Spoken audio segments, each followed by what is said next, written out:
Pocket here with another game face, and this week we're going to cover a few different topics. Now first, I want to start off with City of Heroes. Now, as many of us know, City of Heroes, or NCSoft, has announced that they will be shutting down the game. That means nobody can play it once they shut it down.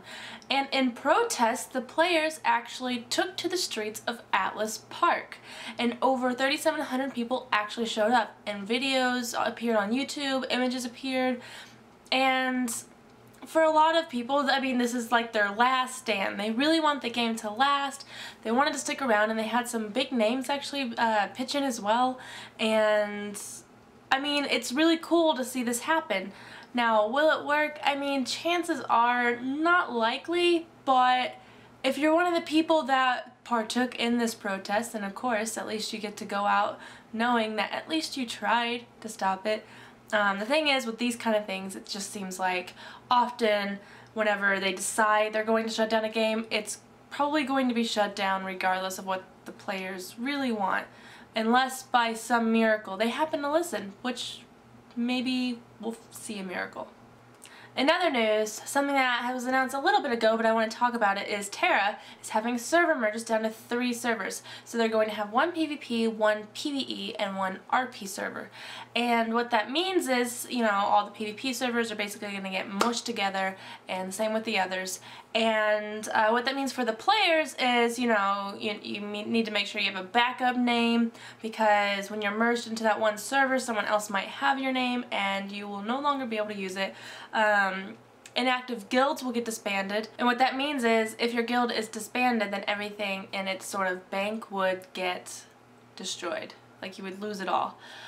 Characters will not be deleted, but if you have multiple characters on different servers, you'll have to delete some if once they merge it down to 1 server. So if you have like 20 characters, I don't know what the limit is, but you know, if you have a lot of characters, over 8 I believe, on multiple PvP servers, then you're going to have to actually end up deleting some of them and keeping just the ones you want.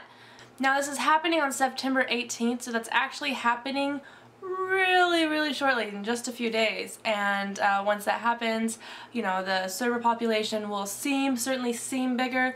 I know that when I was playing, you know, a couple months ago, because I quit just a couple months ago, our servers seemed to slowly start dwindling and start losing players, and I know that other servers were experiencing the same because I had friends on other servers, and we ended up leaving for another game, to prepare for another game. I wouldn't state what that other game is, but I really enjoyed Tera, and I don't really want to see it fail because I really enjoyed the game. I enjoyed the action combat specifically. And so with this, I mean, a lot of questions that are arising from people are actually, why isn't it going free to play then? Why isn't it going freemium of some sort then? So that way people can get back in the game and that will repopulate. And my theory to this is because it's not doing as bad in Korea as it is here, and so since it's not changing there, then it's not changing here. Even though that would probably be the smart move at this point, is to just make it some sort of freemium or free to play model. Who knows? We still might see that in the future. There's still time. But who knows? So Star Wars actually released a new video on Tera from Beyond, which is an operation. Now the operation is a follow-up of the Operation Explosive Conflict, which came out a few months ago. And so with this new operation, of course, they're going to be introducing the evil Sith, which kind of seems redundant, but the Sith, there are some Sith that basically disband from the Empire and actually want to take over everything, and so Republic and Empire alike are going to have to go fight them, and then they reintroduce the Gree, and they have a massive boss fight, and it looks like they're experimenting some more with boss mechanics of sorts, and I mean, it looks exciting. As someone, I did enjoy raiding, and I especially enjoyed Eternity Vault the most, because I think that the Soa fight was just amazingly fun.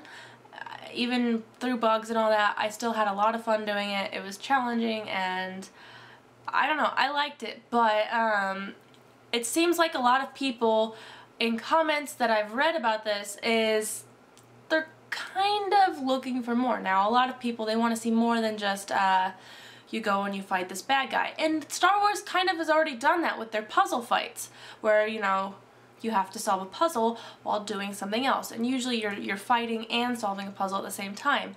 And I think the one that was in, what was it, Karaga's Palace, that puzzle was actually a lot of fun. That certainly was kind of a rush for people that was actually, you know, manning the puzzle, because you had to partake in the fighting and healing, but also manning the puzzle and making sure that you don't die to all the things around. That was a lot of fun. So you weren't just fighting a dude, you were doing a puzzle as well. But I think people want to see more. They want more. They want to see something a little different. They don't want to see theme park, raid, whatever. But at the same time, some people want to see that, and they'll probably like this. At the end, they sort of have like this big, huge boss come out between like this warp gate of sorts, and it looks like it's going to be another one of those giant, like, colossal fights where you fight many different parts, and we've seen this in multiple games now, Rift, WoW, and other games as well. And last but not least, Guild Wars 2 released a trailer. Now in this trailer they show real people. They're going through the world, and it actually has received a lot of negative attention because a lot of people that play Guild Wars are sort of like, what does this have to do with Guild Wars? And so when I was watching the trailer, I understood the point of the trailer. I understood what it was trying to say. It made sense to me what it was trying to do, but it didn't make sense for the game that it was trying to show. I don't know, it's kind of interesting to see all the negativity it got. It actually got about half and half in regards to people who liked and hated it. And not that it's a big deal, it's just a trailer, but I think some people were disappointed when it came to it because they wanted people to show off the game. Show off the game, show me the game, show people the game. This is what we're proud of, this is what we're playing right now. But at the same time, I mean, we could take this a little further and say this trailer got a lot of hate because it's kind of misleading towards the game. It doesn't really show off anything, it doesn't really do anything for the game, and so why do you have this? And I mean, there have been some trailers for games that, you know, you see it and you're really pumped, Dead Island, and you're like, wow, this looks amazing, and I really want to play this because this trailer's so fantastic. And then you go in and you see the part where the trailer is, like in the starting area, you see it for like 10 seconds and then you're gone. And it had absolutely, the trailer had nothing really to do with the game. And you're like, oh, I'm slightly disappointed that I didn't get to, you know, do anything with the trailer that they showed. And so I guess this kind of goes into trailers are misleading, people are kind of tired of it, and it's sad that this is kind of becoming a trend in the game industry. So I don't know, I really hope games don't start going towards that really just misleading trailer that has nothing to really to do with the game, and you're just like, okay, show me the game. But yeah, so that's it for this week. Be sure to thumbs up if you like this, and you can follow me on Twitter @PocketSays.